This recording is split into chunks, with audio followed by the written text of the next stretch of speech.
Hello students, in this video we are going to discuss about very important topics. Two topics we will cover briefly, not in detail, and these two topics are interplanar spacing and Bragg's law. We had discussed in previous video that in any solid substance there are present layers of particles, and these layers are called planes, lattice planes or the crystal planes.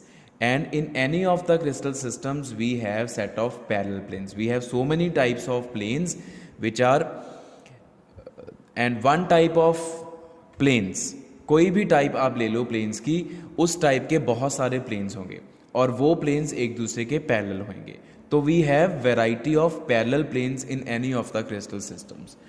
So any two adjacent parallel planes, a set of parallel planes, any two adjacent parallel planes, the distance between any two adjacent planes of a set of parallel planes is called interplanar spacing. तो पहले हम interplanar spacing की बात कर रहे हैं कि किसी भी parallel planes के set में कोई दो adjacent planes ले लो और उनमें क्या distance है, उसको हम interplanar spacing बोलेंगे. And this interplanar spacing will be same for all the adjacent planes in a particular set of parallel planes. मान लो कि 20 planes ऐसे हैं जो एक दूसरे के parallel हैं. First and second की separation D will be same as between second and third, will be same as between third and fourth and so on. तो जो interplanar spacing है बेटा वो parallel planes में same रहती है. तो मान लो assume करते हैं हम हमारे पास एक सेट ऑफ पैरेलल प्लेन्स है. Assume a set of parallel planes with Miller indices H K L. H K L जो है वो मिलर इंडिसेस हैं सारे प्लेन्स के, क्योंकि सारे पैरेलल प्लेन्स के मिलर इंडिसेस सेम होते हैं. तो इंटरप्लेनर स्पेसिंग कैसे निकालते हैं? अच्छा, उससे पहले हम ये भी पढ़ चुके हैं कि ये हमारे पास कोऑर्डिनेट एक्सिस होते हैं. This is X axis, Y axis and Z axis. This is the origin और ये है हमारे पास unit distances. These are the unit distances. Say this is A, this is B, this is C. O A को हम क्या लिखते हैं? Small A. O B is small B and O C is small C. These are the unit distances जहाँ पे unit planes पड़े होंगे. इन axis को इसको हम small a axis, small b axis, small c axis भी बोल देते हैं. These are the coordinate axis. Crystallographic axis more particularly they are named as crystallographic axis. उसके बाद ये unit distances A, B, C. तो how do we find out interplanar spacing between the planes having Miller indices HKL?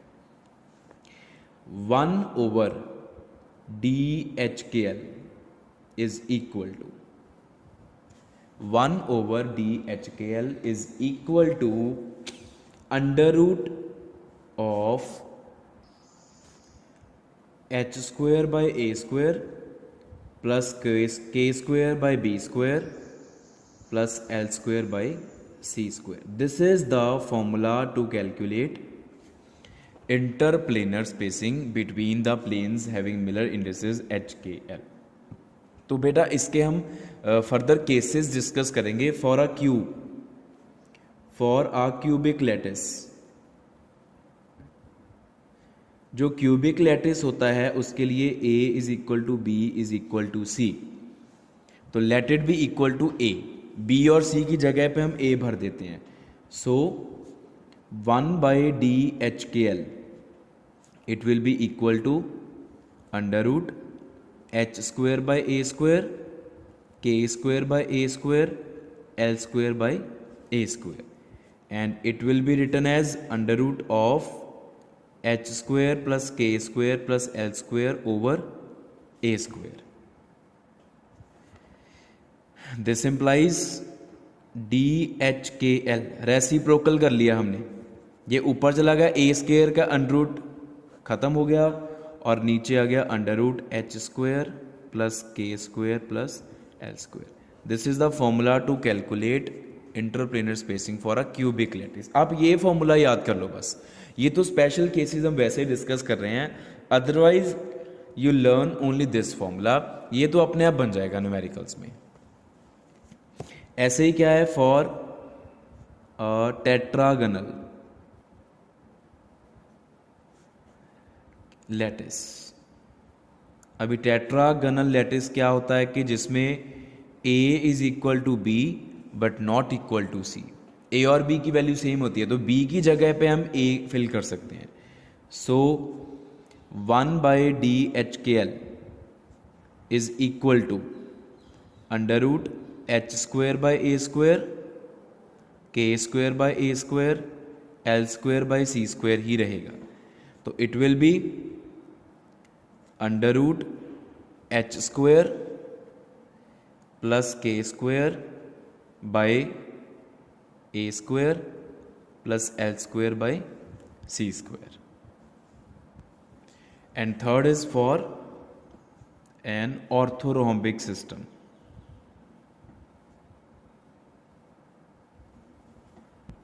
Sorry, orthogonal.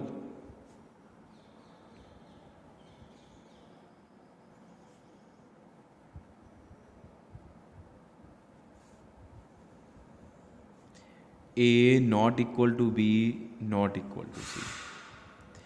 जब A, B, C तीनों एक दूसरे के unequal होंगे तो डेफिनेटली यही वाला फॉर्मूला यूज होगा।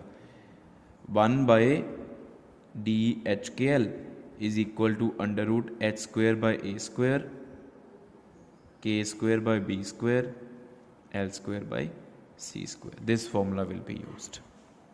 इन general we will use this formula. ये जो हमने सबसे पहले लिखा था, ये तो दो स्पेशल केसेस हैं।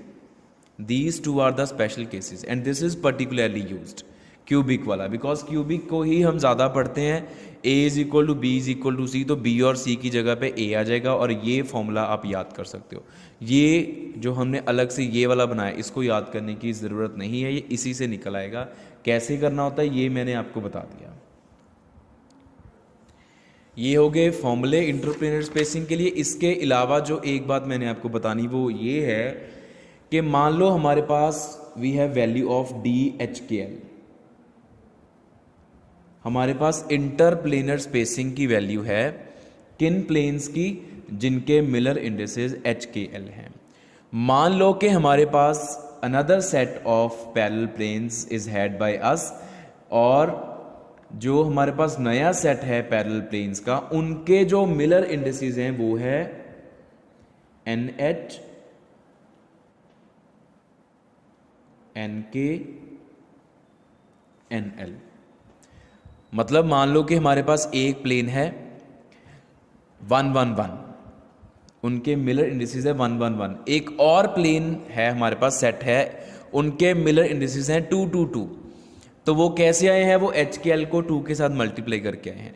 मैं ये आपको बताना चाहता हूँ कि अगर मिलर इंडिसेस को किसी इंटीजर के साथ हमने मल्टीप्लाई कर दिया, if we have multiplied the Miller indices with some number, with some integral number integer, तो इंटरप्लेनर स्पेसिंग जो है वो कैसे निकालते हैं? D ऑफ दीज प्लेन्स, इन प्लेन्स की जो इंटरप्लेनर स्पेसिंग होगी, it will be equal to D of HKL divided by N। जैसे for example interplanar spacing of 2 2 2 planes will be equal to interplanar spacing of 1 1 1 planes divided by 2। ये चीज़ मैं आपको बताना चाह रहा हूँ, try to understand.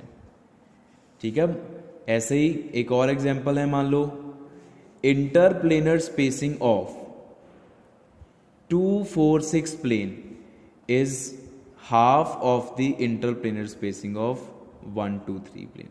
Just an example, चाहे ये प्लेन एग्जिस्ट करे ना करे वो बात की बात है, मैं आपको सिर्फ एक रिलेशन बता रहा हूं कि ऐसे होता है, इसका मतलब ये है।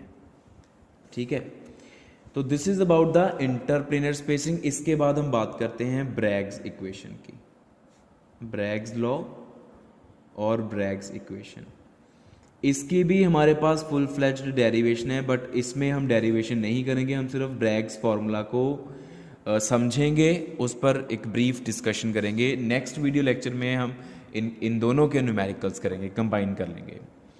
तो ब्रैग्स लॉ क्या है कि हमारे पास एक सॉलिड सब्सटेंस है और उस सॉलिड सब्सटेंस में क्रिस्टल प्लेन्स बने हुए हैं। ये जो प्लेन्स हैं ये रिफ्लेक्टिंग मटेरियल का काम करते हैं। मान लो कि ये प्लेन्स हैं हमारे पास different different, these are the different parallel planes of a solid substance. जब हम इस सॉलिड के ऊपर लाइट इंसिडेंट करवाएंगे, मान लो इस लाइट की वेवलेंथ है लैम्डा, ठीक है, तो so this is the angle of incidence which is theta. This will get reflected by this plane, not actually this plane, because यहां पे पार्टिकल्स पड़े, ऑल दीज प्लेन्स आर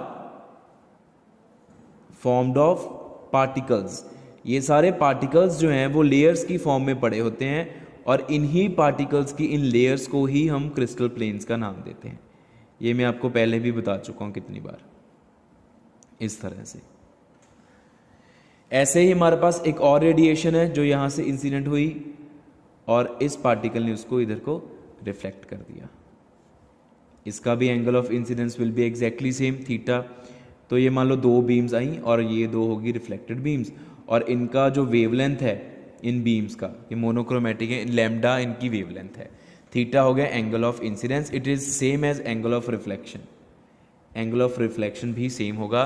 ये जो प्लेन्स हैं ये रिफ्लेक्टिंग मटेरियल का काम कर रहे हैं, ये रिफ्लेक्शन दे रहे हैं वेव्स को। मान लो कि जो इंटरप्लेनर स्पेसिंग है that is D, interplanar spacing is D. If small N is order of reflection, ये हम फिजिक्स में भी पढ़ते हैं ना, first order reflection, second order reflection, third order reflection. If n is order of reflection then Bragg's equation is actually what? It is relationship between these four terms. Which four terms? Lambda, n, theta and d. Bragg's equation is n lambda is equal to 2d sine theta. This is very important to discuss. N is order of reflection, lambda is the wavelength of monochromatic beams which are incident upon the solid substance, d is the interplanar spacing of those planes which are causing the reflection of light incident, waves incident, and theta is the angle of incidence. So this is the Bragg's law, Bragg's equation. तो बेटा इसकी utility क्या है, इसका physical significance है, इसकी applications क्या हैं ब्रैग्स इक्वेशन की। ब्रैग्स इक्वेशन की बेटा एप्लीकेशंस ये हैं, जैसे फर्स्ट एप्लीकेशन क्या है, that we can calculate interplanar spacing, we can calculate interplanar spacing D if we have got the value of n, if we have got to know about the order of reflection, first, second, third order, lambda is known, theta is known, then putting these values we can find d. Second, we can calculate wavelength of light incident. हम इसके ऊपर किसी भी light को, किसी भी radiation को incident करवा के उसकी वेवलेंथ को फाइंड आउट कर सकते हैं। If we have got the value of n, d हमें पता है, थीटा हमें पता, तो वी कैन फाइंड लैम्डा। और थर्ड है इसकी एप्लीकेशन, वी कैन कैलकुलेट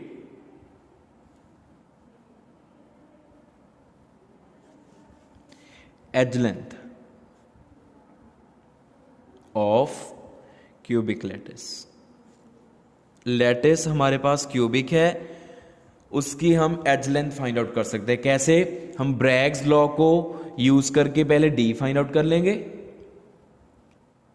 से दीज पैरेलल प्लेन्स, इन पैरेलल प्लेन्स के मिलर इंडिसेस हैं HKL। The Miller indices for these planes are so HKL। तो डी हमने यहां से फाइंड आउट कर लिया। This D will be actually DHKL, क्योंकि these planes, because these planes are having Miller indices HKL, तो definitely their interplanar spacing will be designated as DHKL. तो that has been found, and for cube we have just discussed on previous page this relationship, interplanar spacing. तो यहाँ से H K L की value भर दो, D H K L हमने Bragg's equation से find out कर लिया, तो ए की वैल्यू, एज लेंथ की वैल्यू हम यहाँ से फाइंड आउट कर सकते हैं। तो ये हमारे पास ब्रैग्स इक्वेशन है और ब्रैग्स इक्वेशन की एप्लीकेशंस हैं। इसके अलावा जो इन दोनों के कंबाइंड न्यूमेरिकल्स हैं वो फिर हम नेक्स्ट वीडियो में डिस्कस करेंगे।